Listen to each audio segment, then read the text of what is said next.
warahmatullahi wabarakatuh. Selamat pagi teman-teman semua. Perkenalkan, nama saya Nabila Alian dengan NIM 2410861016 akan menjelaskan tentang PERS. Nah, Undang-Undang Nomor 40 Tahun 1999 tentang PERS merupakan dasar hukum yang mengatur kegiatan jurnalistik dan posisi PERS sebagai lembaga sosial dalam masyarakat.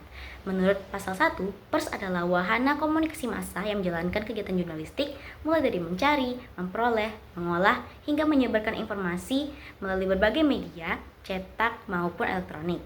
Nah, undang-undang ini menegaskan bahwa kemerdekaan pers adalah hak asasi warga negara, sehingga negara wajib menjamin kebebasan pers dari sensor, pemberadalan, dan segala bentuk campur tangan yang dapat membatasi kerja jurnalistik.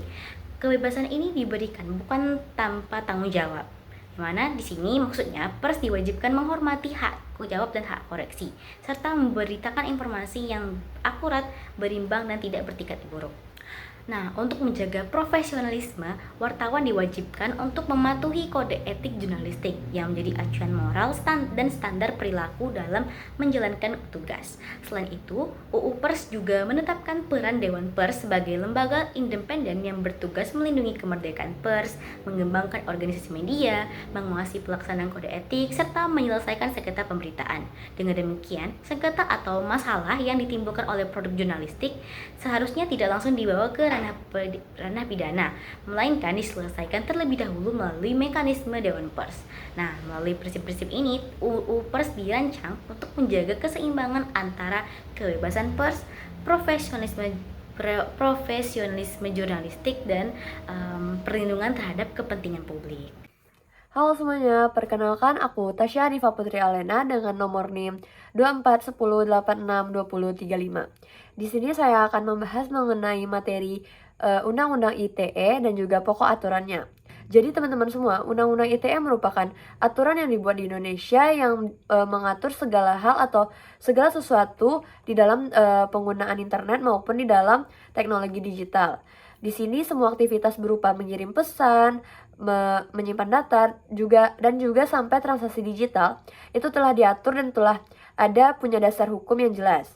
Aturan ini pertama kali dibuat pada Undang-Undang Nomor 11 Tahun 2008 dan juga pada tahun 2016 kemarin telah dilakukan pembaruan. Di dalam Undang-Undang ITE ini ada beberapa hal-hal yang penting nih teman-teman. Mungkin yang pertama, informasi dan dokumen elektroniknya diakui secara hukum. Itu juga termasuk berupa tanda tangan digital. Dan yang kedua, adanya aturan tentang lembaga yang mengurus sertifikat online atau sertifikasi elektronik, teman-teman. Dan yang ketiga, adanya larangan dan sanksi untuk yang berbagai tindakan merugikan di internet. Itu dapat berupa memfitnah, meretas, dan juga menyebarkan konten tidak pantas serta menipu orang atau melakukan hal-hal yang membuat orang merasa tidak nyaman, teman-teman. Yang keempat, adanya undang-undang ini juga dapat melindungi data pribadi penggunanya. Dan yang kelima, transaksi online, perjanjian digital, dan juga tanda tangan elektronik ini sudah diatur supaya jelas keabsahannya. Dan yang keenam, termasuk juga pada penyelesaian sengketa atau kalau ada masalah di hukum, itu akan atau kalau ada masalah di hukum di media digital, itu akan masuk ke dalam hal-hal yang penting yang ada di pada Undang-Undang ITE, teman-teman. Maka dari itu, secara sederhananya, Undang-Undang ITE ini merupakan dibuat supaya pengguna internet itu di Indonesia itu lebih aman, tertib, dan juga bisa dipercaya oleh masyarakat. Jadi semua orang itu memiliki perlindungan hukum yang sama ketika beraktivitas secara digital.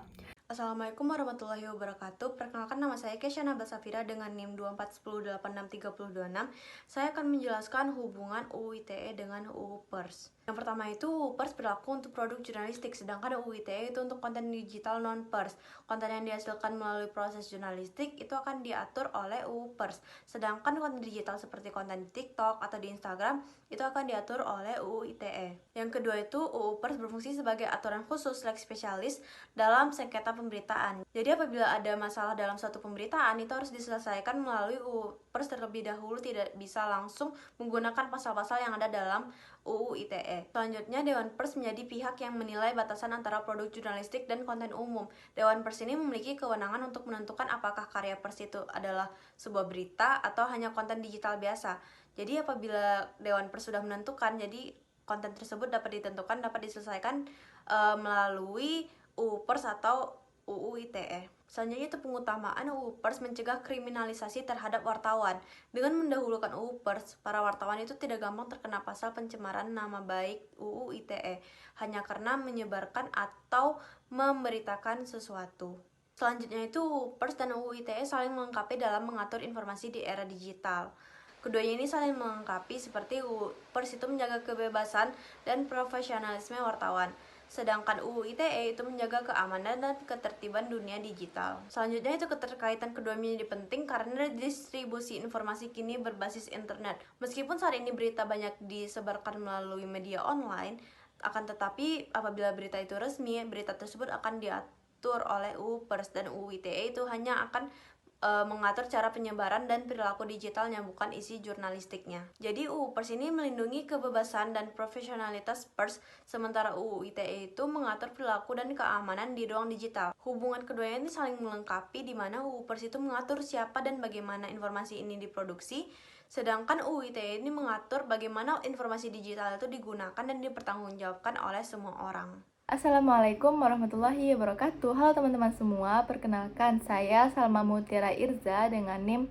2410862024 akan menjelaskan nih kepada teman-teman semua mengenai apa saja peran Dewan Pers dan juga etika media online. Nah, di tengah perkembangan teknologi saat ini, kita hidup di era yang mana sebuah informasi itu dapat bergerak lebih cepat dari apapun.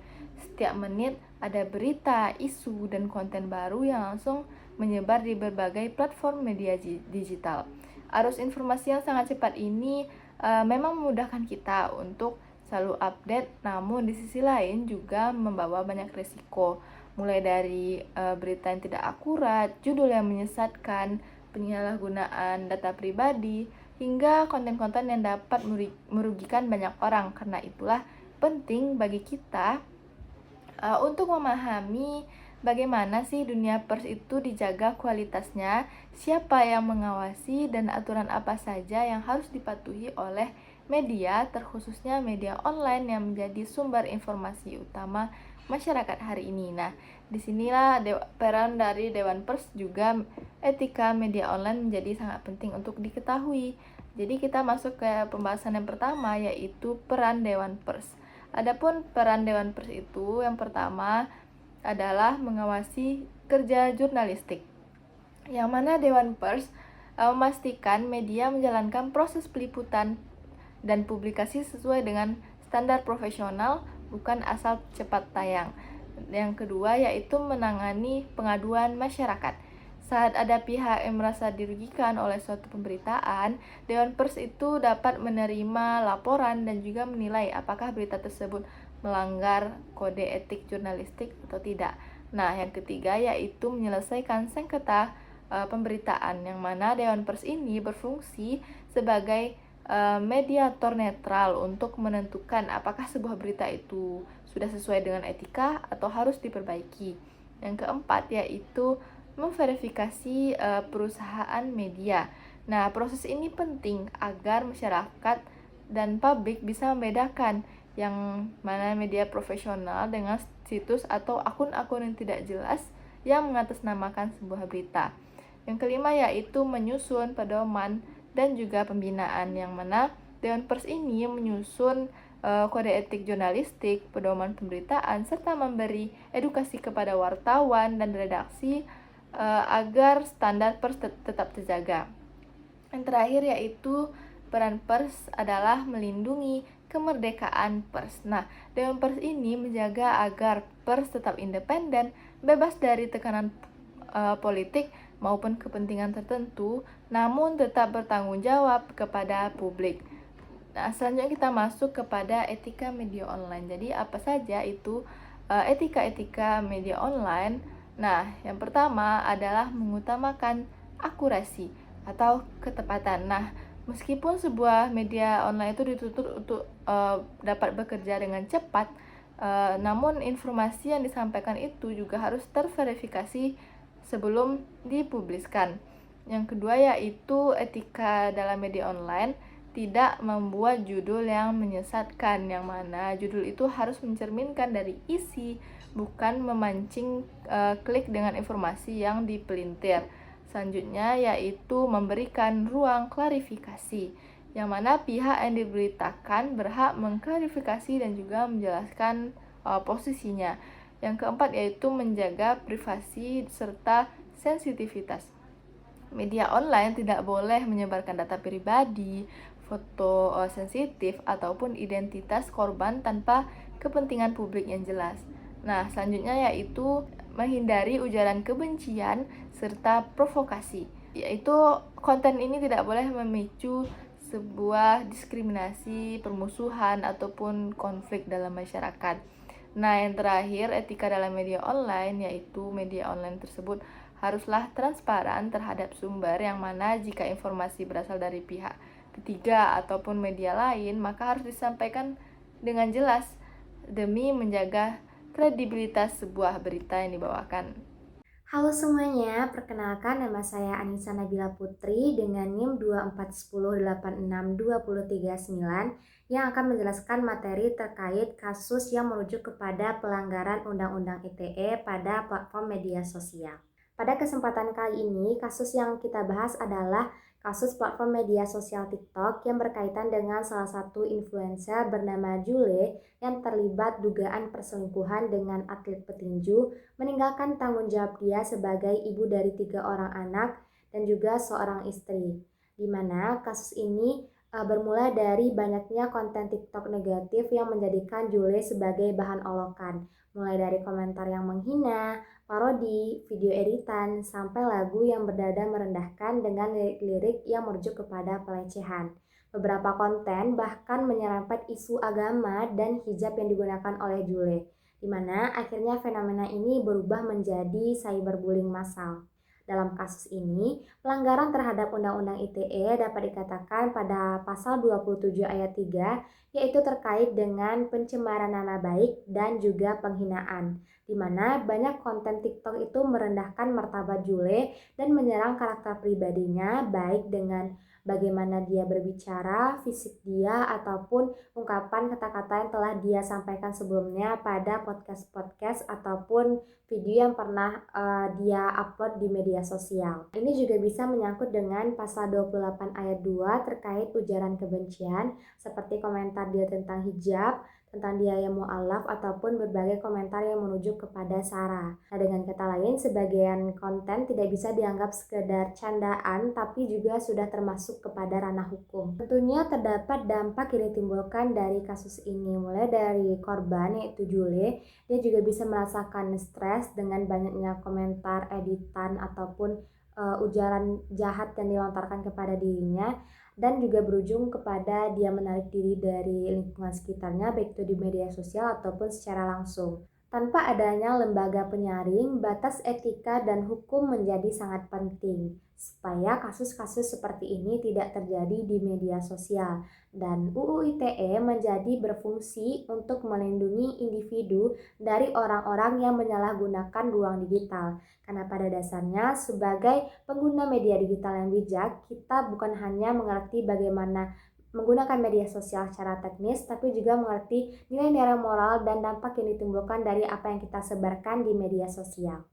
Selanjutnya saya akan menjelaskan tentang kasus-kasus yang sering terjadi di media online. Nah, kasus yang sering terjadi di media online itu seringkali berkisar pada perdebatan antara kebebasan pers, hak privasi, dan juga perlindungan reputasi. Yang dimana ini dengan landasan utama yang sering kita gunakan adalah Undang-Undang ITE dan juga Undang-Undang KUHP. Nah, untuk kasus yang sering terjadi di media online, yang pertama itu adalah pencemaran nama baik, yang dimana ini adalah jenis kasus yang sering paling terjadi pada media online atau individu yang menggunakan platform media, termasuk media sosial, dapat dijerat jika konten yang mereka publikasikan dianggap menyerang kehormatan atau reputasi seseorang. Nah, yang kedua ada berita bohong atau hoax. Kasus ini sering melibatkan penyebaran informasi palsu, yang dimana ini dapat menimbulkan keresahan publik atau konten yang memicu permusuhan berdasarkan suku, agama, ras, dan antar golongan. Nah, yang ketiga ada pelanggaran hak cipta atau copyright, yang dimana ini media online terutama situs berita dan platform berbagai konten rentan terhadap kasus penggunaan materi, teks, foto, atau video tanpa izin yang melanggar hak cipta. Nah, yang keempat ada pemberitaan yang melanggar kode etik jurnalistik atau KEJ. Meskipun KEJ ini ya, dikeluarkan oleh Dewan Pers, yang dimana ini bukanlah produk hukum pidana. Jadi pelanggaran berat yang terhadap KEJ ini dapat berujung pada sanksi dari Dewan Pers dan bahkan ini dapat memicu gugatan perdata. Nah, yang kelima ada pelanggaran perlindungan data pribadi atau PDP. Meskipun Undang-Undang PDP baru disahkan pada tahun 2022, kasus-kasus terkait kebocoran atau penyalahgunaan data pribadi sudah menjadi perhatian serius di media online dan platform digital. Nah, jadi itu tadi adalah kasus-kasus yang sering terjadi di media online di Indonesia. Mungkin sekian yang dapat saya jelaskan. Terima kasih. Perkenalkan, nama saya Miftahul Rizka dengan NIM 2410863016. Pada kesempatan kali ini, saya akan menyimpulkan materi-materi yang telah disampaikan oleh teman-teman saya tadi. Nah, dari semua materi yang telah dibahas, dapat disimpulkan bahwa UU Pers dan UU ITE ini memiliki peran penting terutama di media digital. Namun, tetap memiliki fungsi yang berbeda. Nah, UU Pers ini berfokus pada kebebasan dan tanggung jawab terhadap jurnalis, sedangkan UU ITE ini mengatur perilaku orang-orang di ruang digital. Karena itu, dua aturan ini dapat saling mendukung, namun juga dapat menimbulkan konflik-konflik baru jika kita tidak memahami aturan-aturan yang berlaku dengan benar. Nah, Dewan Pers dan Etika Media hadir sebagai pengarah agar ruang di media itu tetap berjalan secara profesional. Sementara berbagai kasus di media sosial dan media online mengingatkan kita bahwa kesalahan-kesalahan kecil ini dapat berdampak besar bagi diri kita sendiri, lingkungan, atau orang-orang yang bersangkutan di sekitar kita.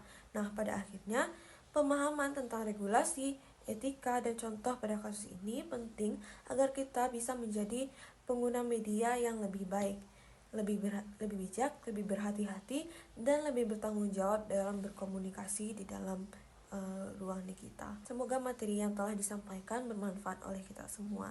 Nah, saya tutup. Terima kasih. Assalamualaikum warahmatullahi wabarakatuh.